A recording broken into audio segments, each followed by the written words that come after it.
In the early morning hours of November 13, 2022, four University of Idaho students were brutally murdered in their off-campus home. 21-year-old Kaylee Goncalves was outgoing, ambitious, and full of life. She was just weeks away from moving to Texas to start a new job. She and her best friend, Madison, had been inseparable since childhood. 21-year-old Madison Mogan, a bright, fun-loving young woman who made friends everywhere she went. She and Kaylee had a bond like sisters, finishing each other's sentences and planning their futures together. 20-year-old Zana Kernodle, a kind-hearted soul with an adventurous spirit. She was majoring in marketing and known for her infectious laugh. She spent that night with her boyfriend, Ethan, and she was just enjoying college life. 20-year-old Ethan Chapin, a triplet, loved by his siblings and friends. He had a passion for sports and a heart full of kindness. He was visiting Zana that night, never knowing it would be his last. These are the Idaho Four, and their souls will never be forgotten. But who killed these young adults? No other than this man, a nasty fuck by the name of Bryan Kohberger. Bryan Kohberger, a criminology PhD student, became infamous after he was arrested for the savage murders of four University of Idaho students in November 2022. Born in the small town of Albrightsville, Pennsylvania, Kohberger grew up in the Pocono Mountains and later earned his bachelor's in criminal justice at DeSales University.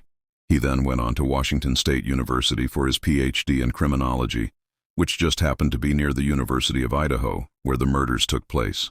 Fast forward to November 13, 2022, four students were brutally stabbed to death, and the crime was straight up chilling, and it had the whole town and the nation shook.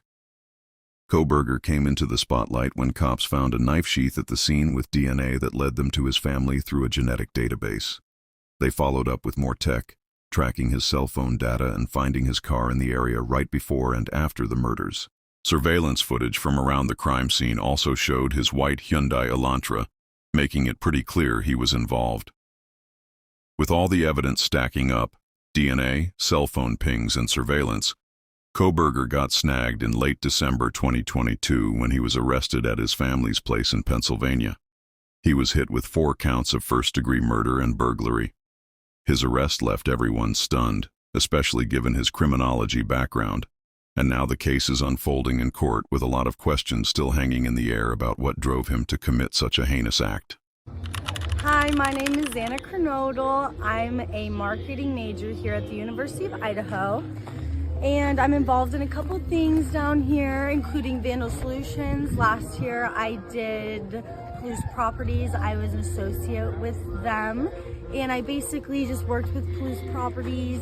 But yeah, that's just a little bit about me, and I'm really excited to take on this course. Oh, wow, plug. Wow. That was a lot in a little bit amount of time. Shout out to Dave. Hey man, I don't so know.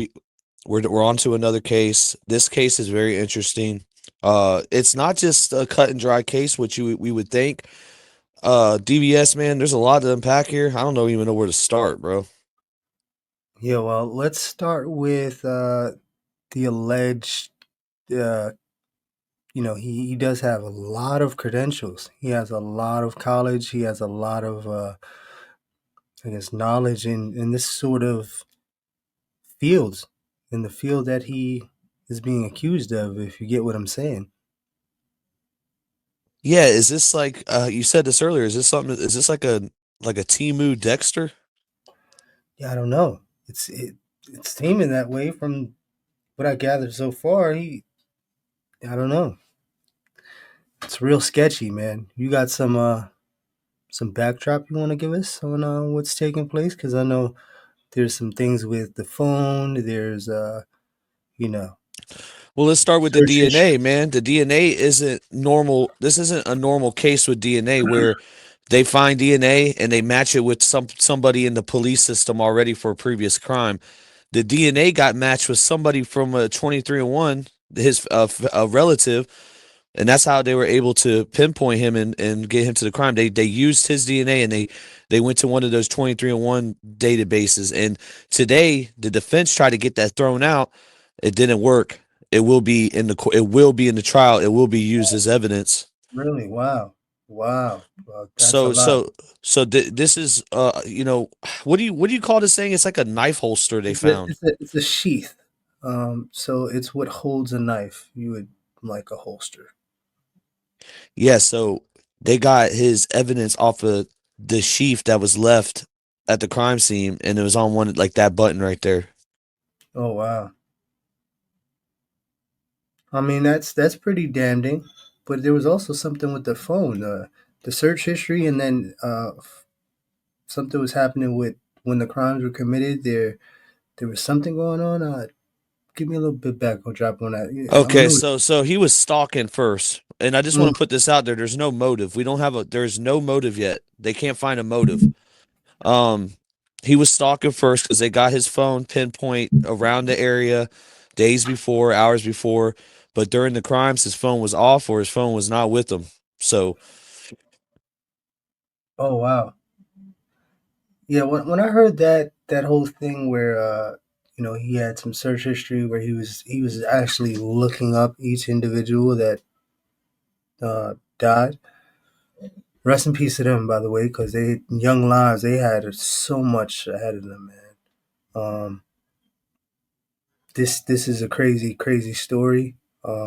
It's a crazy case, um, but for him to be looking up, these individuals and then them dying not too long after the lookup, man, that's sketchy to me. I don't care how you try to paint it. I don't care what kind of criminologist you are or how much John Jay you decided to go and take. Listen here, man. It's looking real bad for my guy over there. they also don't have a weapon. He cleaned his car very well, by the way. He had gloves on. They don't have a weapon. They don't have a motive. What is you in your personal opinion? What do you think the motive is?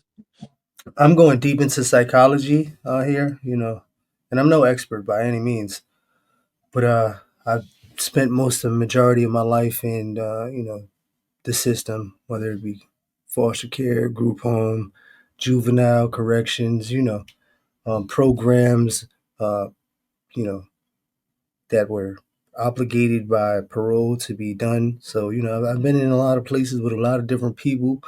Um, I think he's got a little Dexter in him, bro. I'm not gonna lie. Well, they Yeah, had, but Dexter had a motive with his. Dexter was getting rid of people that were killing people.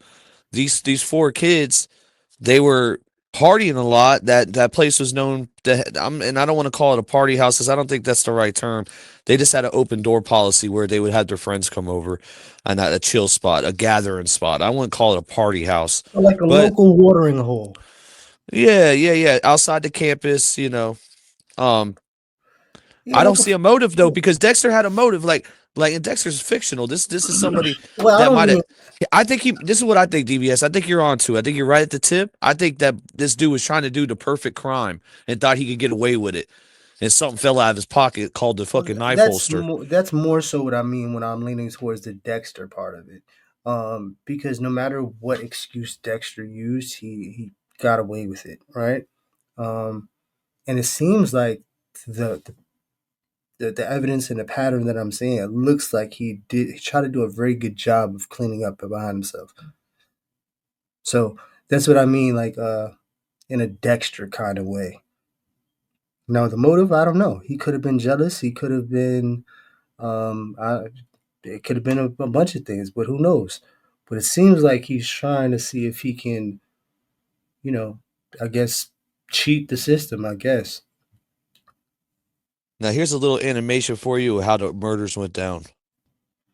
All right, so Brian comes through the sliding glass door. He comes through the bottom, and then he goes upstairs. Upstairs, you got two people in one room on the left, and then a dog by itself on the right. He goes in that room with the dog first, and he looks at the dog, and he doesn't do nothing. And the dog is still alive and has an IG to this day. Then he goes over to this room and he kills two people in here. That was at 4:10. He did all this in 9 minutes, by the way, which I don't even know how this is even possible. But so you got somebody downstairs got alerted, and they Yeah, go to 'cause their door, they probably and felt the that vibration. Yeah. that girl was named Dylan.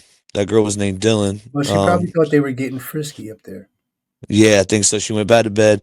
Then he goes downstairs and goes to another room with two people in it and does the same thing again. Wow.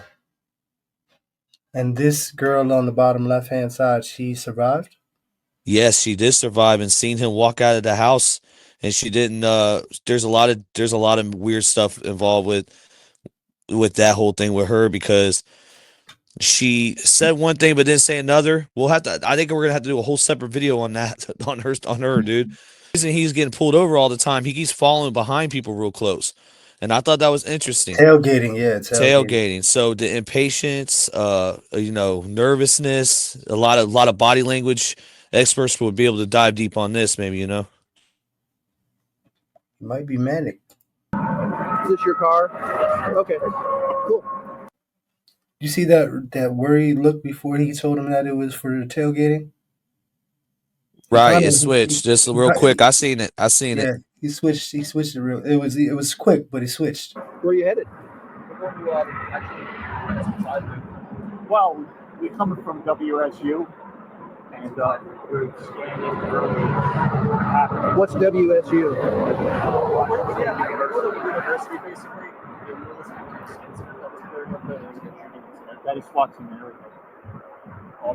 So we're okay. These guys are fucking alley-ooping the shit out of each other, man. They're tossing the ball back and forth for this guy. I'm having a hard time hearing you because of the traffic. So you're coming from Washington State University, and you're going where?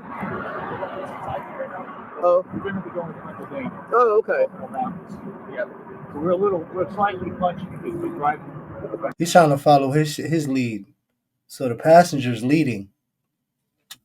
And he's going off of what he says. Well, he's the OG. Yeah, he looks like he's been around the block a few times. Hours, days.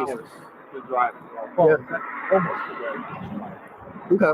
And what did you say about That look was a look of reassurance, like, keep it cool, kid. We're good. We're good, kid. Just keep it cool. some SWAT team thing? Or Yeah, there was a mass shooting and everything. Where?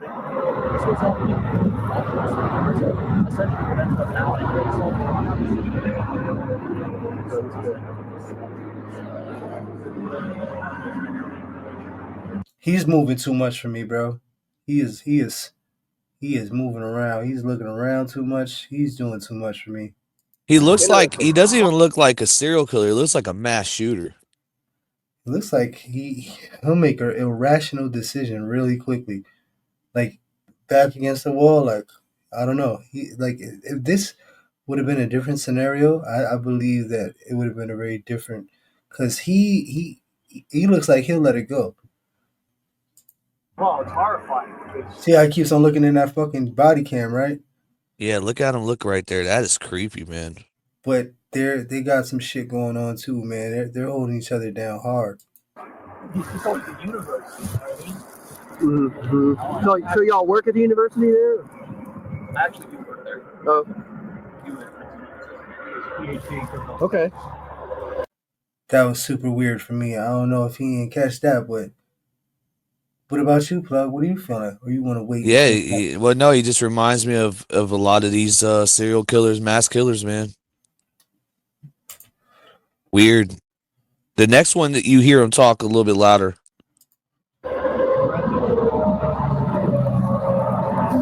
Okay. Yeah, I hadn't heard about that incident just yesterday, or? This happened about an hour and a half ago. They're still wrapping it up for investigating. I'm not sure there's two shooters because they did shoot somebody. Let's see. And then He looks like he's on Adderall. That's Adderall, bro. That's dangerous, bro. He looks like he's a Mad Hatter, bro. You serious, bro? Like meth or Adderall. He's into some dark shit, man. Wow. Okay. So do me a favor and don't follow too close, okay? All right. Thank you. Appreciate you. All right, let's go to the next one. Just scroll right down. Yeah. Hello, I am Officer Langus. Stops being audio and video recorded. Look at those eyes, bro. You know why We're gonna see it. stopped Adderall eyes. What actually happened was I was stuck in the middle of the intersection. Yeah, So I was forced behind to you the take whole left. time. Yeah. Yeah. So technically, you're not supposed to enter the intersection Fuck is this, a school, bro? at all. Yeah, he pulled for that into the reason, 'cause campus. If the light turns red, then you're stuck in the intersection, then you run the red light. So that's the reason I stopped you. Do you have your license on you? Yep. Now, mind you, the other officer didn't run him. He got away with that one. He did not Right. get ran. So if anything was on his ass, you know, he'd have caught it.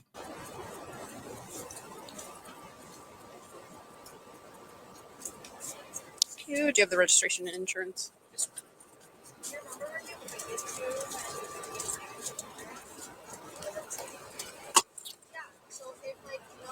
You just get this for you out. You what? I'm just gonna get this out for you. Okay.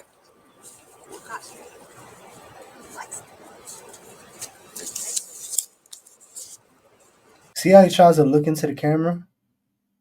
Remember, this is 1 month before though.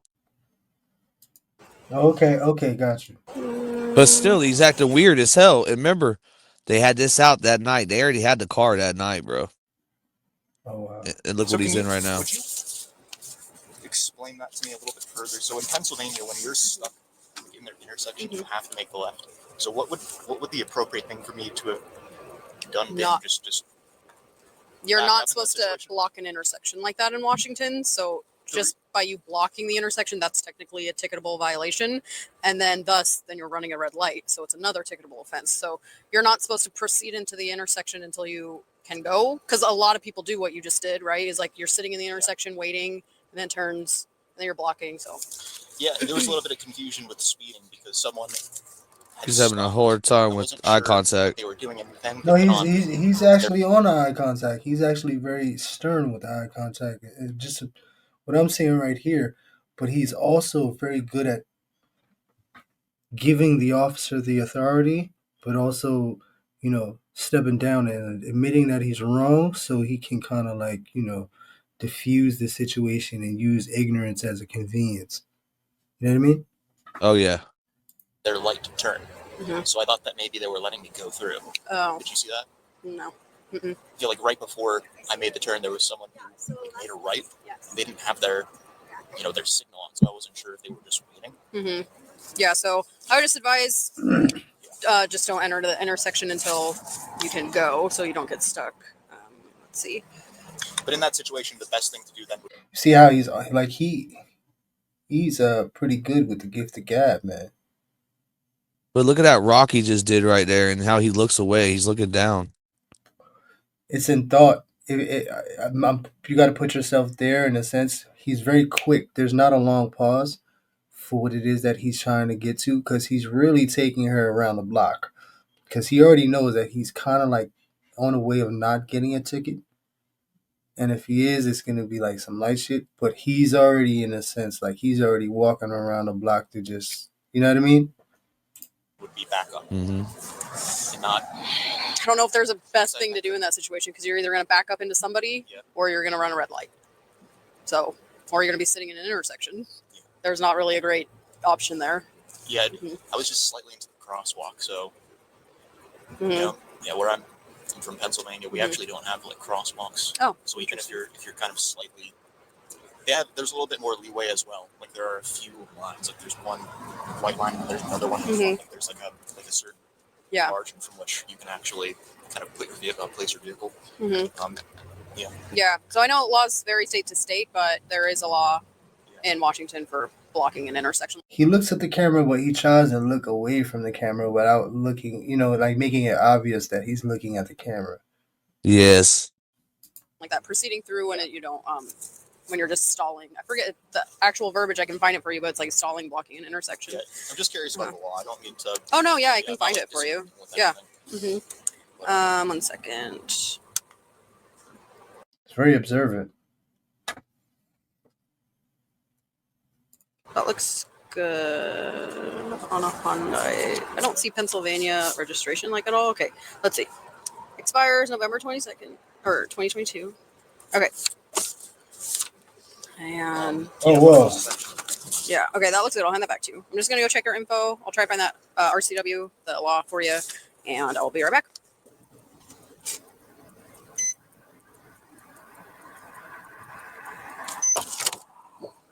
Oh yeah, she's writing them up. She's gonna give him a write up. Oh yeah.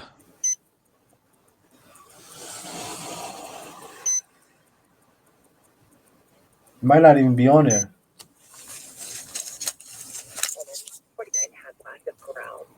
Yeah, she might have to go somewhere else to get that.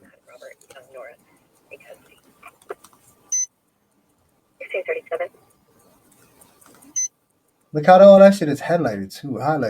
All that shit is The statues. yeah, but it's like shit. It's probably like shit they can just like grab your ass up for and like you know what I mean? No headlights after dark. Uh, defective headlights, defective tail lamps, defective brake light, turn signal, seat belts, 16 and under, all that good shit. Okay, so I found it. So I don't know what in Pennsylvania where you go to find laws, but in Washington it's called the Revised Code of Washington.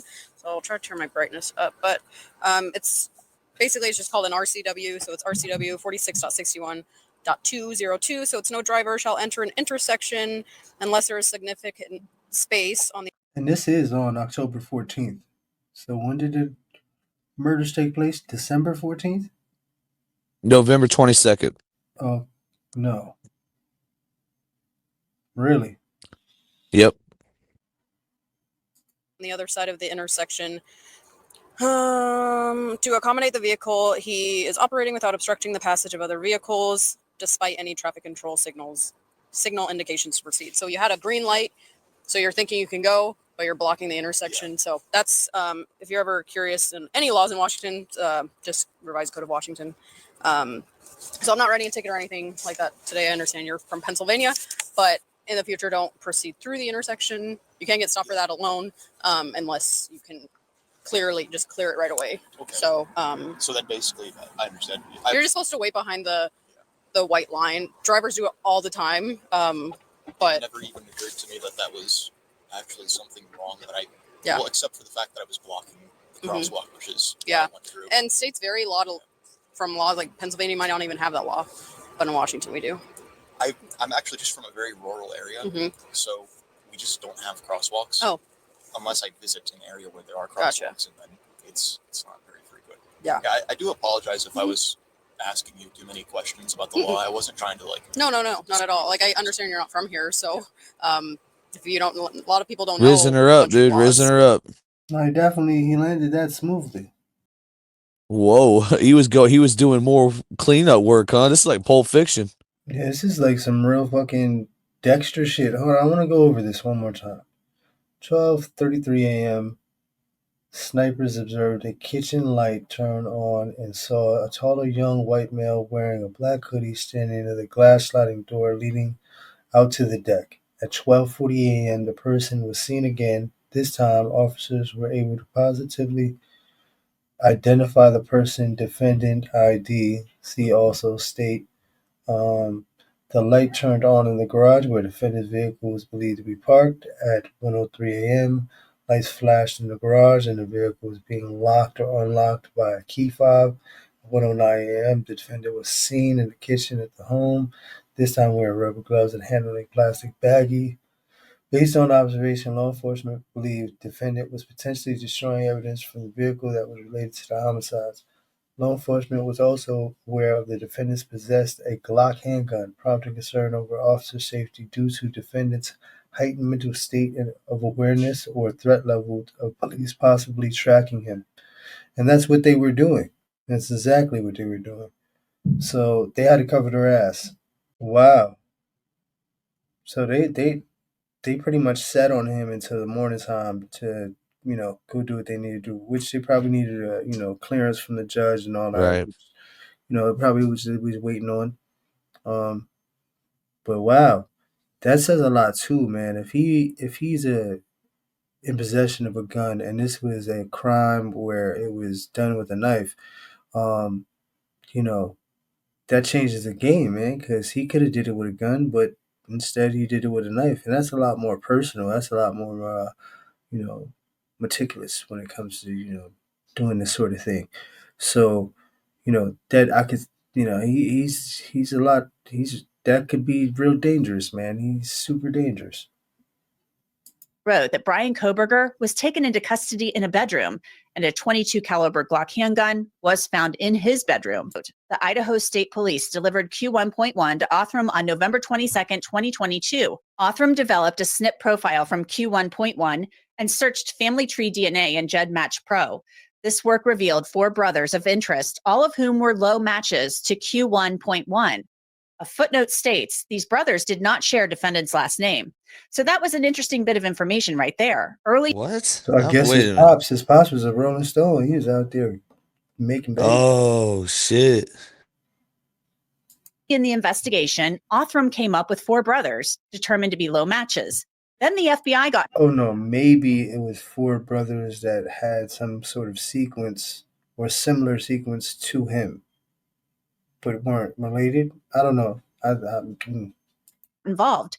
And this is where Kohberger argued his rights were violated. Kohberger said the FBI ran the profile through MyHeritage and GEDmatch, 2 databases that do not allow law enforcement to access their databases. It has to be personal to that defendant as well. So basically, for example, this is what's going on. If you got a family member that went and did this little 23-on-1, but you didn't do it, but you went out and committed a crime, they're going to match you to what they put in the system.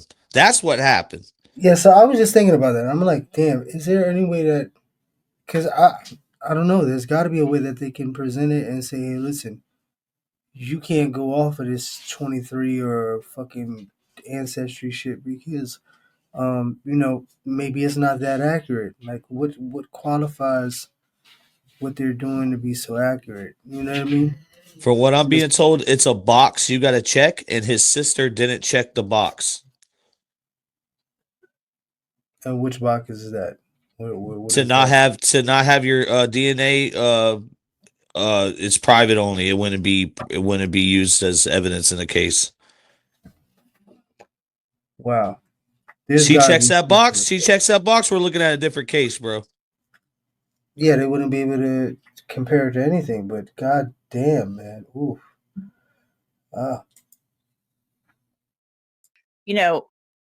If it is indeed Bryan Kohberger's knife sheath, and he damn, man, doing ancestry is like, and 23 million is like fucking snitching, man. You could be snitching in the future, bro. Your future bloodlines could possibly do something, and then look, they fucking compare it back to you. It's wild. In conclusion, the prosecutors are allowed to use all the evidence obtained from the crime scene and DNA from Bryan's parents' trash. So it looks like Bryan is now fucked and could be facing death for his crimes. We will continue to cover this case. This is the YouTube Streets Podcast.